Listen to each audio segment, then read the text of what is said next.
사랑하는 우리 대전명석교 성도님들, 믿음이 무엇입니까? 믿음은 관계를 만드는 것입니다. 믿음을 통해 우리는 하나님 아버지와 자녀됨의 관계를 누리게 되는 줄 믿습니다. 요한복음 1장 12절에서 우리에게 말씀하시잖아요. 영접하는 자 곧 그 이름을 믿는 자들에게는 하나님의 자녀가 되는 권세를 주셨다. 그러니까 예수님을 믿으면 그 믿음을 통해 우리는 자녀가 되는 거죠. 하나님의 자녀가 되는 권세, 특권을 우리가 얻었습니다. 믿음으로 우리가 자녀됨의 권세를 누리는 것이지 율법이 아니라는 거예요. 율법으로는 자녀됨의 특권을 누릴 수가 없습니다. 율법은 계속해서 희망 고문하는 거죠. 조금만 더 노력하면, 조금만 더 열심히 하면 너도 사랑받게 될 거야. 더 최선을 다하고 더 열심히 하면 언젠가는 자녀됨을 누릴 수 있을 거야 하면서 계속해서 뭔가를 요구하는 게 율법 아닙니까? 희망 고문만 하다가 끝나는 것이 율법입니다.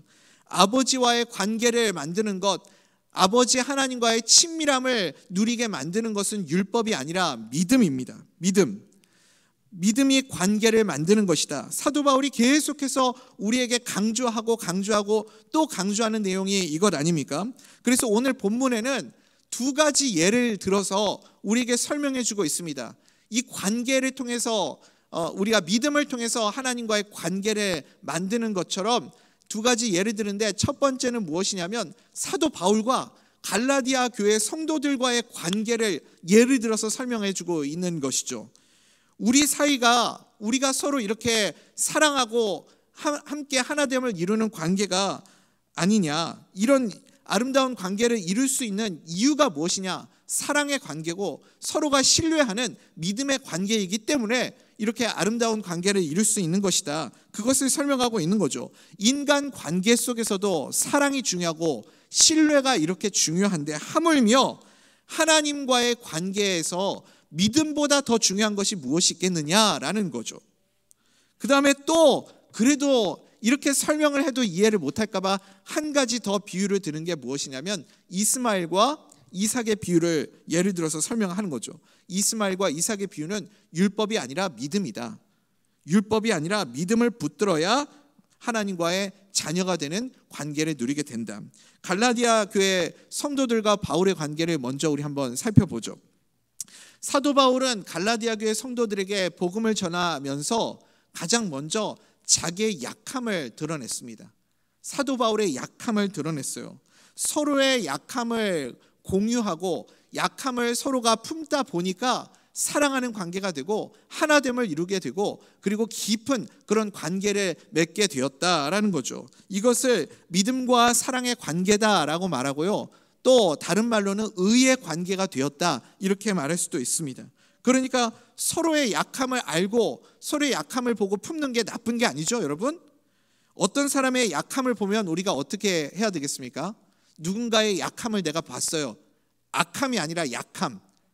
누군가가 약한 모습을, 다 모두가 약점이 있잖아요. 강점이 있으면 약점도 있거든요. 누군가의 약점을 내가 알게 되고 내가 보게 되었어요. 그러면 어떻게 된다고요? 무조건 품는 거예요. 품으면 하나됨을 이루게 됩니다. 품으면 강력해지는 거예요. 그게 사도 바울이 지금 말하고 있는 사도 바울과 갈라디아 교회의 관계의 모습인 겁니다. 사도 바울이 그래서 자기의 약함을 먼저 꺼내 놓았잖아요. 사도 바울, 우리가 아는 대로 육신의 약함이 있지 않았습니까? 이 약함을 성도들이 다 알았던 것 같아요. 그래서 이 사도 바울이 연약한 그 모습을 보면서 성도들이 사도 바울이 그런 약한 모습 가운데서도 복음을 전하고 열심히 사역하고 하는 그 모습을 보면서 그게 성도들에게 시험거리가 되지 않고, 또 그 모습을 보면서 야, 뭐 사도라는 사람이 예수님한테 직접 보냄받은 사람이라는 자가 왜 저렇게 골골대고 빌빌대고 저게 무슨 사도냐, 이러면서 업신여기거나 무시하거나 조롱하거나 이럴 수도 있지 않겠어요? 그런데 그렇게 여기지 않고 바울을 어떻게 여겼냐면 하나님이 보내신 천사처럼 그렇게 여겨주었다는 거예요. 심지어는 마치 예수님이 이 자리에 계신 것처럼 그렇게 예수님처럼 여겨주었다. 내가 참 그것에 대해서 고맙게 생각하고 지금도 그 너희들의 그 마음을 내가 잊지 못한다. 사도 바울이 그렇게 고백하고 있는 거죠. 우리 13절, 14절 우리 한번 읽어볼까요? 시작. 내가 처음에 육체의 약함으로 말미암아 너희에게 복음을 전한 것을 너희가 아는 바라. 너희를 시험하는 것이 내 육체에 있으되 이것을 너희가 업신여기지도 아니하며 버리지도 아니하고 오직 나를 하나님의 천사와 같이 또는 그리스도 예수와 같이 영접하였도다. 아멘. 여러분, 사도 바울의 약함이 도대체 뭘까요? 성경이 명확하게 말하고 있지 않기 때문에 우리는 다만 추측만 할 뿐입니다. 그렇지만 이 학자들이 이 몇 가지 가설들을 내놓고 있죠. 학설들이 있죠. 첫 번째는 전도 여행 중에 아마 사도 바울이 말라리아에 걸렸을 것이다, 이렇게 추측하는 학자들이 있습니다. 뭐 말라리아가 어떤 병인지 저는 정확하게 모르겠지만 막 기침하고 예전에 그 코로나 바이러스가 처음에 이렇게 돌기 시작할 때 이 말라리아 그 치료제가 뭐 효과가 있냐 없냐 막 이런 거 가지고서는 실험한다, 이런 뉴스를 봤던 기억이 있거든요. 그러니까 뭐 그런 어떤 초기 증상들이, 비슷한 증상들이 나타났겠죠. 뭐 그런 모습들 보면서 우리도 이렇게 보면 누가 막 이렇게 기침하고 막 콧물 흘리고 이러면 싫잖아요. 일단 저도 이제 비염이 있어가지고 막 설교하다가 여러분 제가 막 콧물 흘리고 재채기 하고 그러면 여러분 어때요? 그냥 넘어갑시다. 아무튼 그러니까 뭐 사도가 왜 저래 하면서 이렇게 업신여기고 그럴 수도 있겠죠. 그런 약함이 있었을 수도 있다. 또 강력한 학설 중에 하나가 뭐냐면 안질이죠. 안질. 오늘 우리가 읽은 15절 말씀에도 너희가 할 수만 있었더라면 너희의 눈이라도 빼어 나에게 주었으리라, 이런 표현이 있어요.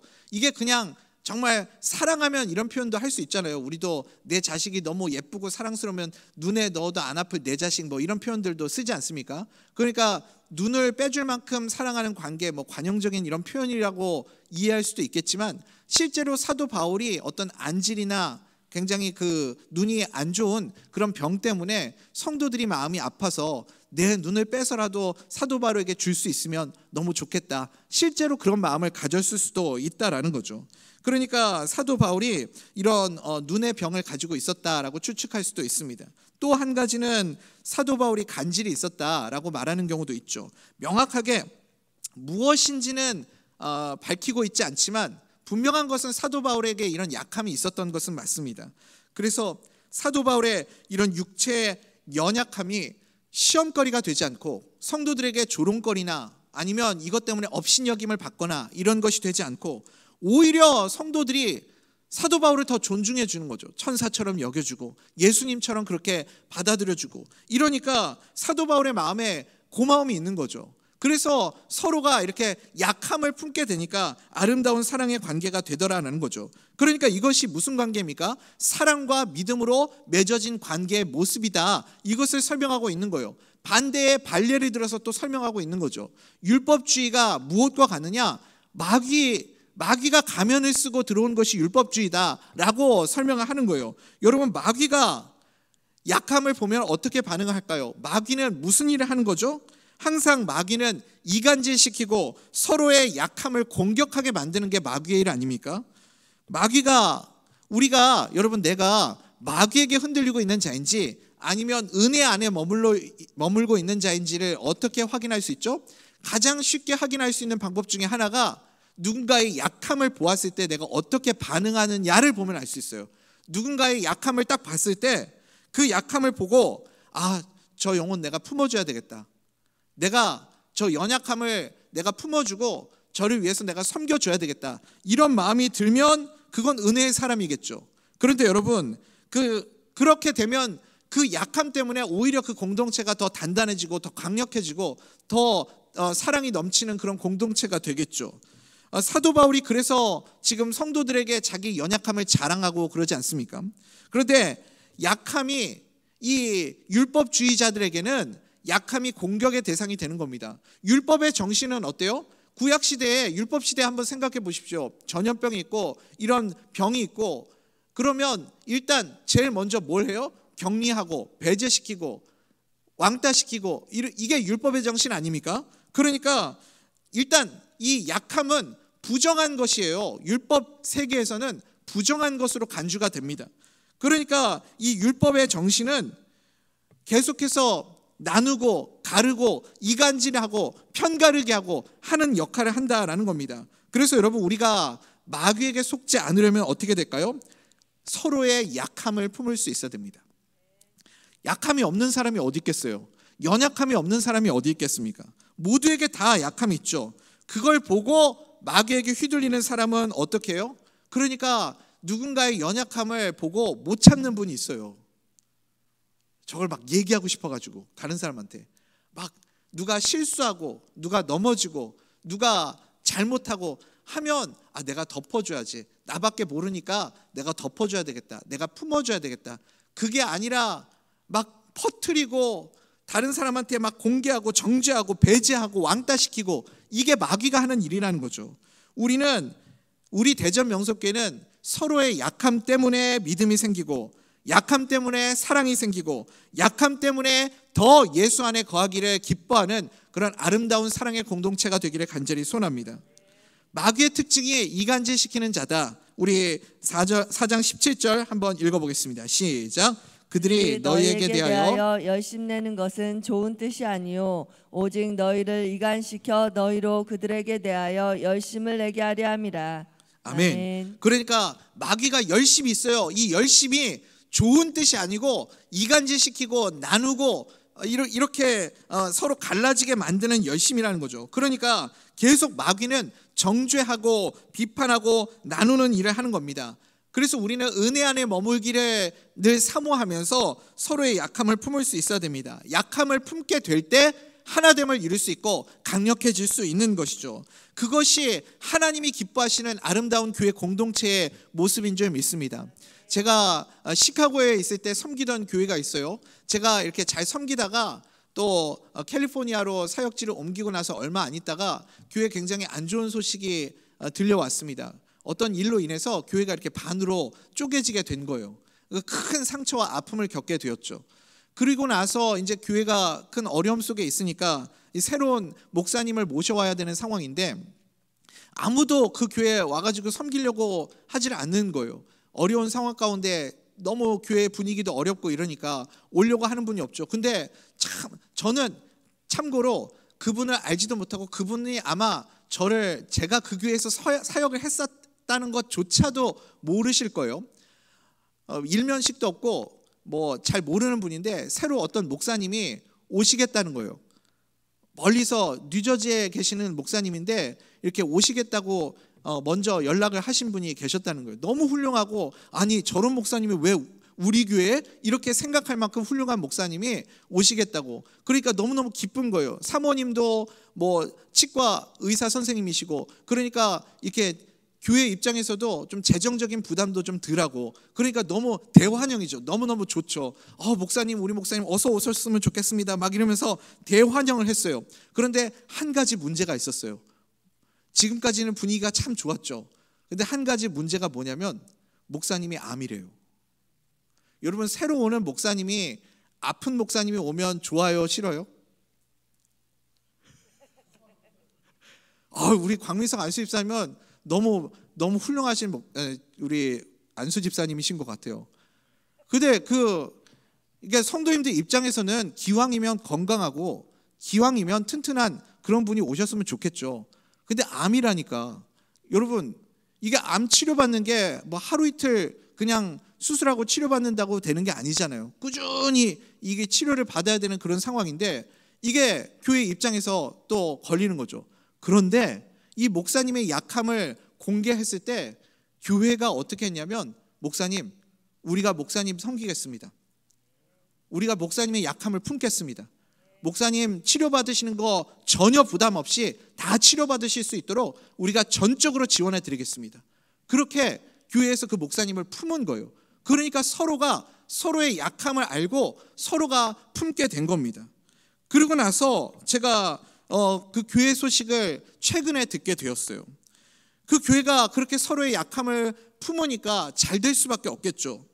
제가 들어보니까 반으로 쪼개졌는데 교회가 몇 년 사이에 다시 그 예전에 교회 그 사이즈로 그렇게 다 복구가 되었다라는 그런 소식을 들었습니다. 하나님의 은혜죠. 하나님의 은혜를 주시는 거죠. 사랑하는 우리 대전면석교회 성도님들, 우리도 서로의 약함을 알고 약함을 품게 될 때 강력한 하나됨을 이루게 되는 아름다운 신앙의 공동체가 될 줄 믿습니다. 그러니까 사실은 사도 바울만 약한 게 아니에요. 사도 바울의 입장에서 보면 갈라디아 교회 성도들도 약한 거예요. 그렇지 않겠습니까? 우리 19절 한번 읽어봅시다. 시작. 나의 자녀들아, 너희 속에 그리스도의 형상을 이루기까지 다시 너희를 위하여 해산하는 수고를 하노니. 아멘. 바울도 다시 해산하는 수고를 하는 만큼 그렇게 정말 아프고 힘든 고통으로 그 영혼들을, 성도들을, 갈라디아 성도들을 품어주는 겁니다. 하나님과의 그 좋은 관계를 맺는 것을 눈뜨고 못 보는 것이 마귀고, 또 성도들과의 좋은 관계를 맺는 것을 눈뜨고 못 보는 것이 마귀 아니겠습니까? 마귀가 가면을 쓰고 교회를 들어왔는데 그 가면이 무엇이냐면 율법주의라는 가면이라는 거예요.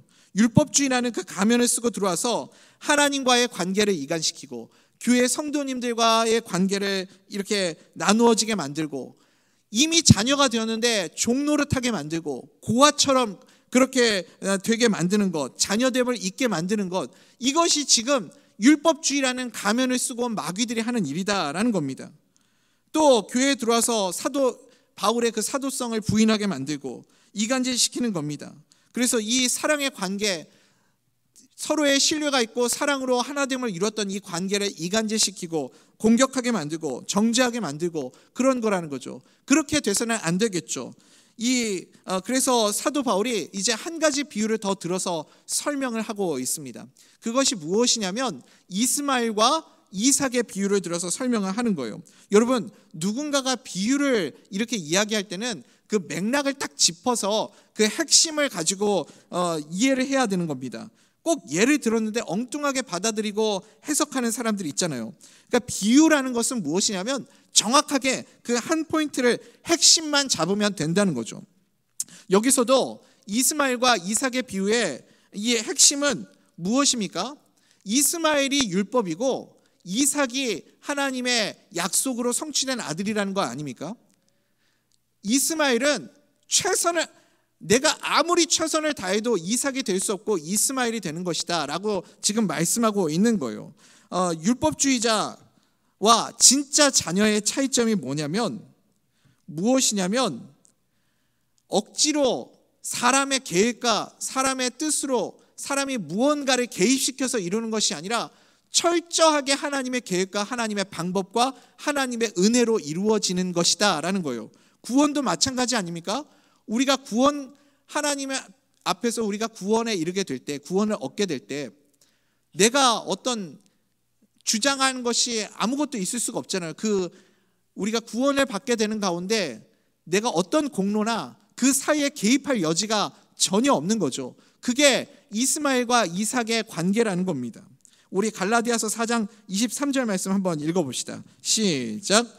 여종에게서는 육체를 따라 낳고 자유 있는 여자에게서는 약속으로 말미암았느니라. 아멘. 아멘. 여기 자유 있는 여자와 이 육체를 따라 낳다, 두 차이가 있는 거죠. 육체는 뭐냐면 쉽게 말하면 편법이라고 말할 수 있습니다. 편법, 계략, 꼼수 이런 거죠. 아브라함에게 하나님이 아브라함 75세 때 하나님이 약속을 주셨죠. 내가 너를 통하여 큰 민족을 이루게 하리라, 아들을 주리라 하나님이 약속해 주셨습니다. 이 아들을 주신다는 약속을 받고 10년이 지났는데 아무 일이 일어나지 않는 거예요. 그러니까 이 사라가 뭐라고 그럽니까? 하나님이 아들을 주신다고 그랬지 누구 몸을 통해서 주신다라는 말은 안 하지 않았느냐. 사라가 그렇게 말하는 거예요. 그러니까 내 여종 하갈이 있으니까 하나님이 아들 주신다고 약속을 했으니까, 그러니까 내 몸 반드시 나를 통해서 아들 주신다 그런 말씀을 안 했으니까 우리가 사라를 통해서 아들을 가지면 그러면 그것도 하나님의 뜻이 이루어지는 것 아니겠느냐. 그래서 이 여종 하갈을 통해서 아들을 갖게 되는 거죠. 이게 뭐라고요? 이게 편법이죠. 이게 계략이죠. 이게 꼼수죠. 이게 율법이라는 겁니다. 말은 그럴듯해요. 다 하나님의 뜻을 위해서 하는 것이다 라고 말하죠. 수단과 방법을 가리지 않고 목적을 이루기만 하면 다 하나님의 뜻이라는 거예요. 정말 우리가 하나님의 약속을 믿는다면 그 하나님의 약속이 이루어지는 과정과 방법도 하나님의 계획과 하나님의 뜻대로 이루어져야 하는 것 아니겠습니까? 그런데 아브라함과 사라는 이렇게 편법을 사용하는 겁니다. 편법을 사용하는 것이 뭐라고요? 그게 율법이라는 거예요. 율법주의가 왜 나쁩니까? 율법도 하나님을 믿기는 믿어요. 율법을 따르는 자들이 하나님을 안 믿습니까? 하나님을 믿어요. 그런데 하나님을 믿는다고 하면서 하는 행동들이 뭐와 같냐면 종노릇하는 행동과 같다는 거예요. 자녀처럼 자유롭게 그렇게 살아가는 것이 아니라 율법에 자기를 스스로 매가지고 종노릇하듯이 그렇게 하는 것이 율법주의라는 겁니다. 그러니까 결국 율법주의가 낳은 것이 하갈의 아들 이스마엘밖에 얻지 못한다는 거죠. 서두르면 이스마엘 되고 기다리면 이삭 된다, 그런 말이 있지 않습니까? 지금 그 말씀을 하고 있는 거죠. 율법주의는 하나님의 약속을 기다리지 못하고 내가 뭘 한다는 거잖아요. 내가 그 사이에 하나님의 그 구원의 은혜가 우리 가운데 임하게 될 때 그 사이에 여지에 내가 뭔가를 집어넣겠다라는 게 율법주의예요. 내가 들어가는 게 율법주의입니다. 은혜 플러스 something, 은혜 플러스 내가가 들어가는 게 율법주의라고요. 정말 하나님의 약속을 믿는다면 하나님이 일하실 때까지 기다리고 참았어야죠. 하나님의 기다리면 약속대로 아들 이삭을 주셔요, 안 주셔요? 여러분? 주시잖아요. 반드시 하나님이 약속하신 대로 신실하신 하나님은 그 약속을 이루어 주시는 분이시거든요. 그러니까 우리는 믿음으로 하나님의 약속을 바라고 기다리는 자가 되어야 할 줄 믿습니다. 히브리서 11장 1절의 말씀 뭐예요? 믿음은 바라는 것들의 실상이고 보지 못하는 것들의 증거라고 말하잖아요. 그러니까 우리의 신앙은요, 우리의 삶은 무엇이냐면 믿음으로 바라고 또 바라는 것이에요. 그러면 반드시 이루어지는 것이고 보이지 않는 것이 증거가 되어서 우리의 삶 가운데 나타나게 됩니다. 그것이 믿음 아닙니까? 하나님의 뜻을 이룬다고 하면서 자꾸 내가 내 힘으로 내가 뭔가를 자꾸 거기에 개입시키고 내 여지를 두는 것, 그게 뭐 어떻게 보면 멋있어 보일 수도 있죠. 근데 하나님의 은혜의 관점으로 우리가 좀 볼 수 있었으면 좋겠습니다.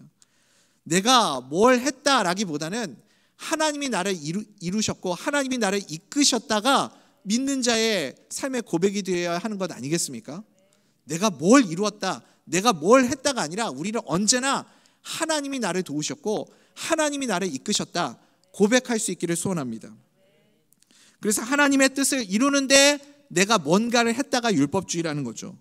우리는 하나님 앞에서 자랑할 게 있어요, 없어요? 자랑할 게 없어요. 자랑할 게 없어요. 그게 은혜 아래 살아가는 자들이고 나는 공로 없으나 오직 주의 은혜입니다. 고백하는 것이 믿음으로 살아가는 자의 삶입니다. 그렇게 우리의 삶은요, 십자가만 바라보고 예수님만 의지하고 예수님만 자랑하며 살아가는 것이죠. 내 의나 내가 자랑할 게 아무것도 없는 것 아니겠습니까? 우리 인생이 그런 인생이 되어야 할 줄 믿습니다. 율법주의자들이 그래서 이스마엘이 결국 어떻게 됐어요? 기다리지 못하고 결국 꼼수로 편법으로 이스마엘을 낳았더니 그 이스마엘이 이삭을 핍박하고 이삭을 괴롭게 만들고 그렇게 하지 않습니까? 그게 뭐예요? 그게 율법주의자라는 거죠. 그래서 이 율법주의자들, 이스마엘이 이삭을 핍박하듯이 엉뚱한 것들이 핍박하고 있으니까 그 율법주의자들을 빨리 내쫓아라, 그 말씀을 하고 있는 겁니다. 우리 갈라디아서 4장 29절부터 30절까지 한번 쭉 읽어봅시다. 시작. 그러나 그때에 육체를 따라난 자가 성령을 따라난 자를 박해한 것 같이 이제도 그러하도다. 그러나 성경이 무엇을 말하느냐? 여종과 그 아들을 내쫓으라. 여종의 아들이 자유 있는 여자의 아들과 더불어 유업을 얻지 못하리라 하였느니라. 아멘. 그러니까 이 엉뚱한 것들이 핍박하고 있으니까 이 엉뚱한 것들, 율법주의자들 다 내보내라 라는 이야기입니다. 율법주의가 교회 안에 있으면 약함을 드러내지를 못하는 거예요. 왜요? 약함이 공격이 되니까요. 내 약함을 드러내면 그게 공격의 빌미를 제공하게 되니까 서로가 서로의 그 약점을 드러내지 못하게 되는 겁니다. 그런데 여러분, 우리가 어떻게 약함을 자랑할 수 있죠? 언제 우리가 약함을 자랑할 수 있습니까? 은혜 안에 머물게 될 때, 율법주의를 버리고 나는 공로 없고 오직 주님의 은혜입니다. 주님의 은혜로 우리가 구원받은 하나님의 자녀입니다. 그렇게 예수 안에 우리가 있게 될 때 서로를 품는 아름다운 사랑의 공동체, 서로가 신뢰 관계 속에 아름다운 관계를 맺는 하나됨이 있는 그런 공동체가 될 줄 믿습니다. 그러니 예수 안에 있으면요, 누군가의 약함 때문에 오히려 교회는 더 단단해지는 것이고 누군가의 연약함 때문에 오히려 교회는 더 강력해지는 것입니다. 예전에 한경직 목사님이 이렇게 하신 예화 하나를 제가 기억하고 있습니다. 유명한 일화 중에 한 가지죠. 한경직 목사님 같이 훌륭한 목사님도 교회 안에 뭐 이런저런 갈등들이 있었나 봐요. 그러니까 이제 어떤 장로님이 이제 편지를 쓰셨대요. 한경직 목사님에 대해서. 한경직 목사님의 10가지 단점 이렇게 해가지고 이거를 쫙 써가지고 성도님들한테 돌렸다는 거죠. 이거를 이제 분위기가 얼마나 안 좋아졌겠어요. 그래서 이제 장로님들이 같이 모여 있을 때 한경직 목사님이 그 장로님이 이게 얘기하실 때 이걸 다 듣더니 이렇게 얘기하신 거예요. 장로님이 말씀하신 것은 틀렸습니다. 그러니까 분위기가 싸해지는 거죠. 그러면서 목사님이 뭐라고 그러냐면 장로님은 제 약점 10가지밖에 모르는데 제 약점은 그것보다 훨씬 많습니다. 그러니까 어떻게 공격하겠어요, 여러분? 10가지가 아니라 내 약점은 100가지도 넘는다는 거예요. 그러니까 나의 약점을 그렇게 감추지 않고 내가 약하고 나는 이렇게 부족합니다. 장로님이 저를 사랑해 주시고 성도님들이 저를 사랑해 주시고 품지 않으면 제가 어떻게 이 사역을 감당하겠습니까? 서로가 서로의 약점을 바라보면서 그 약점이 공격의 빌미가 되지 않고 그 약점이 누군가의 흠이 되는 것이 아니라 오히려 덮어주고 감싸주고 품어줌을 통해서 교회는 오히려 더 단단해지고 더 뜨거워지고 그럴 때 교회는 강력해지고 부흥하게 된다는 거죠. 우리에게도 그런 은혜가 있기를 소원합니다. 누구에게나 약함이 다 있잖아요. 누구에게나 약점이 다 있잖아요. 어떤 사람은요, 여러분 그러니까요, 누구를 봐도요 다 좋은 것과 나쁜 것이 섞여 있습니다. 아무리 훌륭한 사람이고 가만히 보면 법 없이 살 것 같은 그런 사람이라고 해도요, 자세히 보면 그 안에도 다 약점이 있어요. 그리고 아무리 우리가 생각할 때 악한 사람이라고 생각하는 그 사람도요, 다 나쁜 거 악한 것만 있는 거 아니에요. 가만히 보면요 좋은 점도 있습니다. 그래서 우리가요 누군가를 말할 때 저 사람은 나쁜 사람을 보면서 나쁘다고 말하는 것도 그거 잘못된 거예요. 왜냐하면 완전히 나쁜 사람이 없거든요. 이 세상에 완전히 나쁘기만 한 사람은 없어요. 내 기준에 나쁜 것이지 그 사람에게 좋은 점도 있고 훌륭한 점도 있고 배울 점도 있어요. 그러니까 저 사람은 나빠 이렇게 말하는 것 안 되겠죠. 또 이게 칭찬일 수도 있지만 저 사람은 좋은 사람이야 라고 말하는 것도 어떻게 보면 이게 우리가 정확한 표현은 바람직한 표현은 아니죠. 왜냐하면 누구도 완전하게 좋은 사람이 될 수 없기 때문에 그렇습니다. 다 약점이 있고 연약함이 있기 때문에 그래요. 다 섞여 있고 다 약점이 있고 좋은 점도 있고 약한 점도 있습니다. 우리가 생각할 땐 그렇죠. 다 우리 김경식 장로님 같이 이렇게 훌륭하고 믿음 좋고 신앙 좋은 분들만 우리 다 모여 있으면 교회가 엄청나게 부흥하고 막 엄청나게 영향력 있고 그렇게 될 것 같죠. 그런데 교회는 그런 곳이 아니라는 거예요. 교회는 참 신비로운 이 생물과 같습니다. 약한 자도 있고 믿음이 좋은 자도 있으면 믿음이 좀 아직은 어린 자도 있고 그렇게 여러 성도님들이 섞여 있는 곳이 교회 아닙니까? 그렇게 함께 섞여 있는데 그 섞여 있는 공동체가 서로의 약함을 바라보면서 품고 사랑하고 때로는 끌어당겨주고 때로는 밀어주고 하면서 그렇게 하나됨을 이루어갈 때 교회가 강력해지는 것이고 그럴 때 교회가 부흥하고 성장하게 되는 것이다. 그것을 우리에게 보여주고 있는 겁니다. 우리가 그렇게 서로가 서로를 품고 갈 수 있는 교회가 되기를 소원합니다. 믿음이 좋은 성도님도 아직은 믿음이 약한 성도님도 시험이 든 성도님도 상처받은 성도님도 누구든지 다 품고 갈 수 있는 교회, 그런 교회가 우리 대전 명석교회가 되어서 서로의 약함을 품게 될 때 하나님이 우리에게 부흥의 은혜를 부어주시고 그럴 때 하나가 되고 강력해지는 그런 우리 대전 명석교회를 우리가 체험하고 경험하게 될 줄 믿습니다.